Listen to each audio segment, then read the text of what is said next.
Applying voltage does not make a motor spin. You heard me right. In a DC motor, for example, just connecting a battery won't automatically create torque. Every motor spins because of one fundamental equation, and it comes to a stop, safely or otherwise, because of another. If you miss either of these principles, your motor isn't just inefficient. It could overheat, stall, or even burn out completely. Today, we're going to dive deep into these two core equations that dictate how every electric motor in the world operates. You'll learn not just what they are, but why they're crucial for understanding and controlling any motor. In this video, you will achieve three key objectives. First, you'll be able to explain the relationship between torque and current in a DC motor. Second, you'll be able to explain the relationship between a motor's back EMF and its speed. Finally, and most importantly, you'll be able to synthesize these two ideas to understand the complete motor operation from startup to steady state. Let's begin with our first objective, understanding the relationship between torque and current. The first of our two critical equations is what we call the torque equation. This equation governs how the motor creates the force that causes it to spin. The principle at work here is the motor effect. If you place a current-carrying conductor in a magnetic field, that conductor will experience a force. This force, when applied to the loop of a motor's armature, creates a twisting motion, or torque. This torque, represented by the Greek letter tau, is directly proportional to the magnetic field strength B and the current flowing through the armature I. The constant of proportionality is called the torque constant, or motor constant, kT. So the equation is tau equals cat times I. Let's be clear about what this means. A motor cannot create torque without drawing current. It's that simple. If the motor needs to produce more torque, say, to start moving a heavy load or to accelerate, it must draw more current from its power supply. Again, the torque produced by a DC motor is directly proportional to the current flowing through it, with the torque constant cat as the factor of proportionality. This is the equation that explains why a motor spins in the first place. You can visualize this as a direct relationship. A higher current means a stronger force on the motor's windings, which results in more torque. A motor standing still or stalled will draw its maximum current because it's trying to produce its maximum possible torque to overcome the load. Let's work through a few examples to solidify this concept. Our objective here is to apply the torque equation. For our first example, let's say we have a motor with a torque constant of 0.05 Newton meters per ampere. The question is, what current does this motor need to draw to produce 0.2 Newton meters of torque? We start with our torque equation, tau equals kT times I. To find the current, we rearrange it to I equals tau divided by kT. Now we just plug in our values. I equals 0.2 Newton meters divided by 0.05 Newton meters per ampere, which gives us 4 amperes. So this motor must draw 4 amperes of current to produce the required torque. This is a direct application of the formula. Here's our second example. What torque is produced by a motor with a torque constant of 0.03 Newton meters per ampere when it draws 5 amperes of current? This is even more direct. We just use the torque equation as is. Tau equals kT times I. We have tau equals 0.03 Newton meters per ampere times 5 amperes. The amperes cancel out, leaving us with 0.15 Newton meters of torque. In this case, the motor can produce 0.15 Newton meters of torque with 5 amps. Again, a simple and direct calculation. For our third and final example, let's find the torque constant of a motor.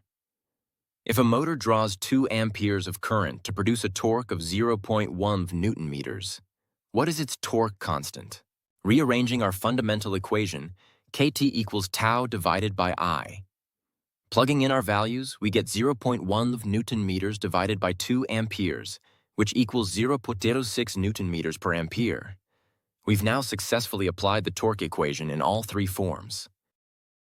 Now, let's turn our attention to the second side of the coin. What causes the motor to stop spinning, or more accurately, to reach a stable speed? This brings us to our next objective. Understanding back EMF. Just as a current in a magnetic field causes a force, the reverse is also true. Moving a conductor through a magnetic field induces a voltage. This is Faraday's law of induction.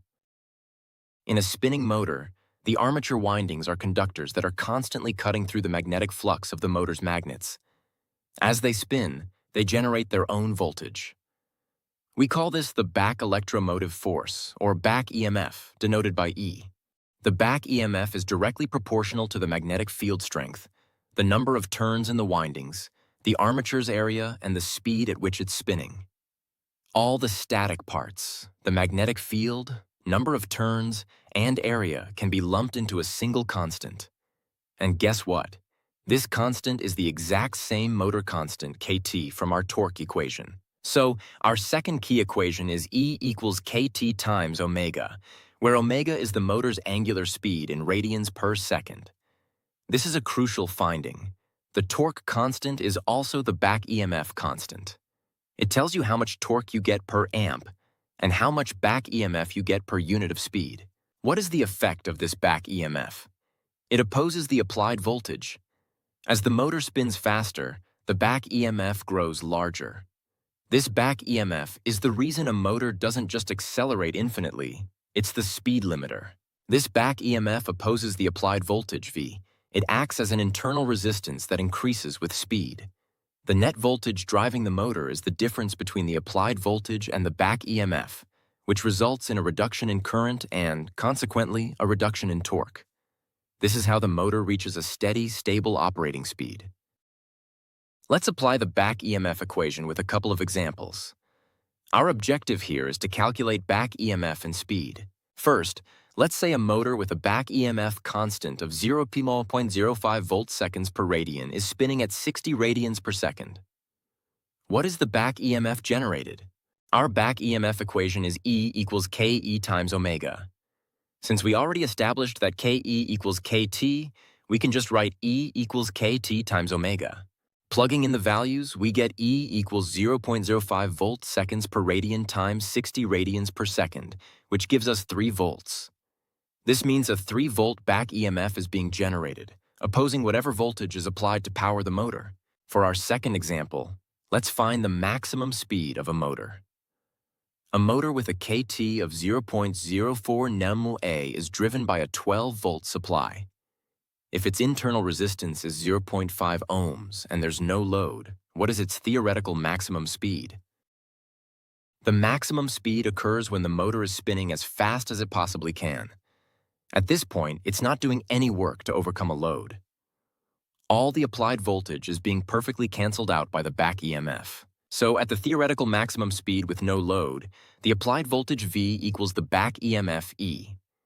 This means 12 volts equals E. Now we can use our back EMF equation, E equals K times omega. Rearranging for omega, we get omega equals E divided by KT. Plugging in our values, omega equals 12 volts divided by 0.04 newton meters per ampere, which simplifies to 300 radians per second. Note that V saya A also reduces to rad s. This gives us the maximum theoretical speed of this motor. We've successfully used the back EMF equation to calculate both the back EMF itself and the motor's speed. Now we arrive at our final and most important objective, combining the torque and back EMF equations to describe a motor's complete operation. This is where we put it all together. Consider the motor circuit. We have an applied voltage V. The armature has a winding with a small but non-zero resistance, which we'll call RA. And as the motor spins, it generates a back EMF E that opposes the applied voltage. We can write this circuit using Kirchhoff's voltage law. The sum of the voltages in the loop must be 0. So the applied voltage V equals the voltage drop across the armature resistance I times RA plus the back EMF E. This equation, often called the DC motor voltage equation, is the master key. It connects everything. The beauty of this is that we can now substitute our torque and back EMF equations into this one. Remember, tau equals KT times I and E equals KT times omega. Let's solve the torque equation for I equals tau divided by KT. Now we substitute both of these expressions back into the voltage equation. V equals tau over KT times RA plus KT times omega. This single equation tells the complete story of a DC motor. The applied voltage must overcome two things: The voltage drop due to the motor's internal resistance, which creates the torque, and the back EMF, which limits the speed. This equation explains why a motor spins and why it settles at a certain speed. It's the grand unified theory for DC motor operation. Let's work through an example that uses our combined equation. This will allow us to see how a motor behaves under load. Our objective is to solve for torque and speed. Here's the scenario.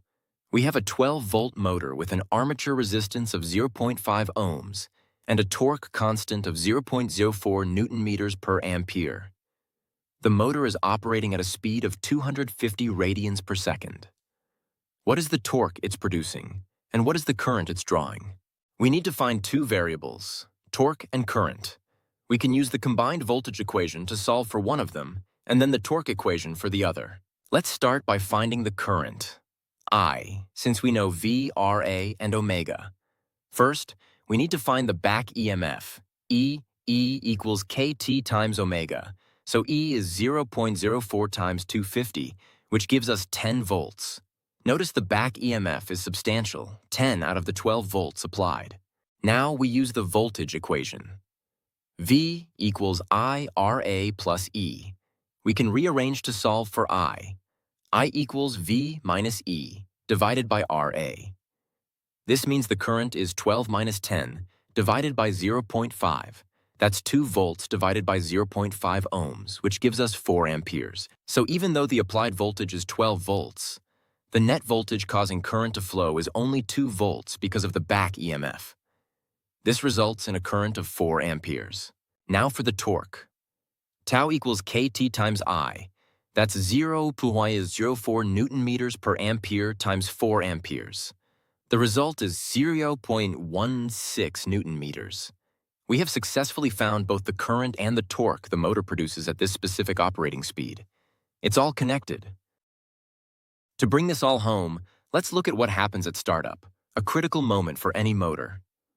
Our objective is to understand motor dynamics from rest to speed.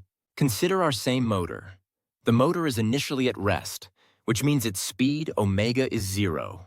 Since speed is 0, what is the back EMF? That's right, E equals kT times omega, so E is also 0. This is a crucial insight. At the moment of startup, there is no back EMF to oppose the applied voltage. Now let's use our master equation. V equals I times RA plus E. With E being 0, the equation simplifies to V equals I times RA. The entire applied voltage is driving current through the armature resistance. This is why the starting current of a motor is so incredibly high. If we rearrange this, I equals V over RA. For our motor, I would be 12 volts divided by 0.5 ohms, which is a massive 24 amperes. This is the maximum current the motor will ever draw from that power supply. It's often called the stall current. This huge surge of current causes a high starting torque. Tau equals kT times Y. This torque makes the motor accelerate. As the motor speeds up, back EMF begins to be generated, and it starts to oppose the applied voltage. This causes the current to fall, which in turn causes the torque to fall, until the torque the motor produces exactly matches the torque required to spin its load and overcome friction. At this point, the motor reaches its stable operating speed. This dynamic balance between the torque equation and the back EMF equation is the essence of motor operation. Let's summarize what we've learned today. We've taken a deep dive into the two fundamental equations that explain how every electric motor works. We started with the torque equation. Tau equals kT times I. This equation explains why a motor spins. It states that torque is directly proportional to the current. A motor cannot produce torque without drawing current. Next, we explored the back EMF equation. E equals kT times omega. This equation explains why a motor stops accelerating and reaches a stable speed. As a motor spins, it generates its own voltage, E, which opposes the applied voltage. The constant kT, called the motor constant, acts as both the torque constant and the back EMF constant. It tells us how much torque we get per amp and how much back EMF we get per radian per second of speed. This fundamental constant links torque and speed. Finally, we synthesize these into a single master equation. V equals I RA plus E. This equation shows the dynamic balance between the applied voltage, the internal resistance drop, and the back EMF. This is the equation that truly explains everything about DC motor operation, from startup to steady state. You are now equipped to explain the relationship between torque and current, the relationship between back EMF and speed, and how they interact to define a motor's behavior. The next time you see a motor spinning, remember these two equations and how they work in concert. Thanks for watching.